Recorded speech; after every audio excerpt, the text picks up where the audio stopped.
Assalamualaikum warahmatullahi wabarakatuh. Saya Nida Zahri Tonga dari PGMI 3 NIM 0306212155. Baik, hari ini saya akan mereview tentang materi dari makalah kelompok 7 dan kelompok 8. Nah, yang pertama saya akan mereview makalah dari kelompok 7 yang mana judulnya itu Memahami Pengawasan dan Evaluasi dalam Administrasi Pendidikan. Baik, langsung saja. Apa itu pengawasan? Pengawasan adalah menuntut kepada para manajer untuk menggunakan kewenangan mereka dalam rangka menjamin bahwa tindakan pekerja sesuai dengan tujuan dan aturan organisasi. Lalu yang selanjutnya yaitu apa tujuan pengawasan? Nah, adapun tujuan pengawasan yang pertama yaitu menjamin ketepatan pelaksanaan sesuai rencana, kebijaksanaan, dan perintah atau aturan yang berlaku. Yang kedua yaitu menertibkan koordinasi kegiatan. Yang ketiga yaitu mencegah pemborosan dan penyimpangan. Yang keempat, membina kepercayaan masyarakat pada kepemimpinan organisasi. Yang kelima, mengetahui jalannya pekerjaan apakah lancar atau tidak.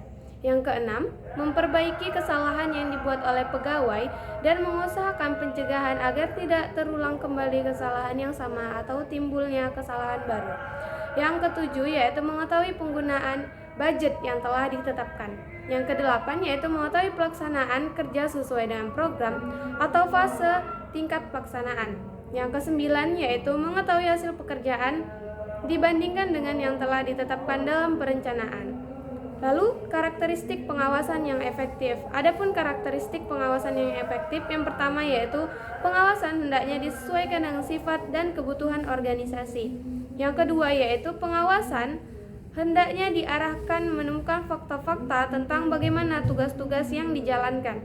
Yang ketiga yaitu pengawasan hendaknya mengacu kepada tindakan perbaikan.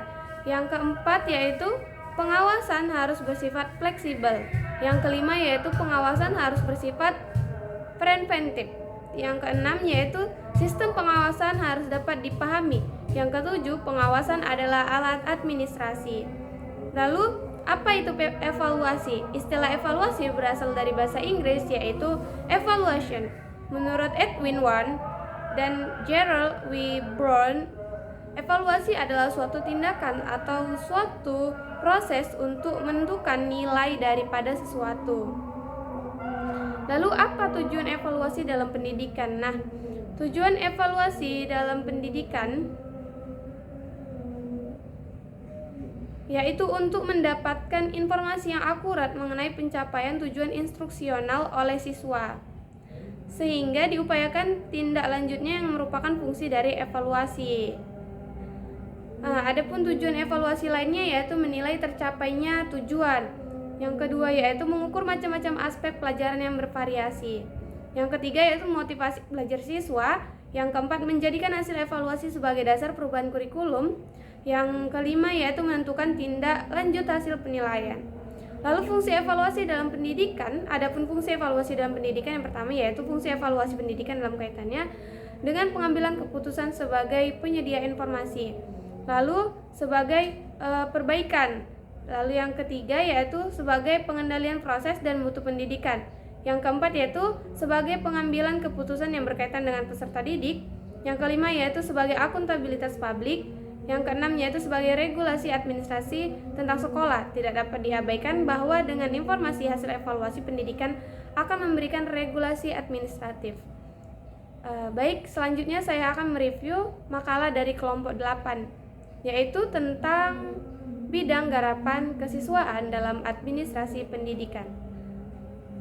Baik, langsung saja saya akan menjelaskan yaitu tentang pengertian bidang garapan kesiswaan.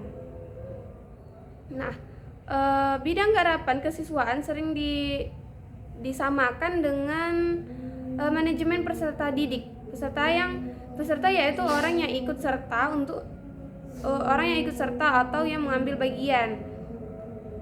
Lalu tujuan bidang garapan kesiswaan. Apa tujuan garapan bidang kesiswaan? Tujuannya yaitu mengatur kegiatan-kegiatan peserta didik dari mulai masuk sekolah sampai keluar sekolah atau sampai lulus sekolah. Lalu apa saja ruang lingkup bidang garapan kesiswaan? Nah, yang pertama yaitu mengelola peserta didik atau siswa. Lalu yang kedua yaitu tenaga pendidik. Yang ketiga kurikulum, yang keempat sarana prasarana, yang kelima tata laksana.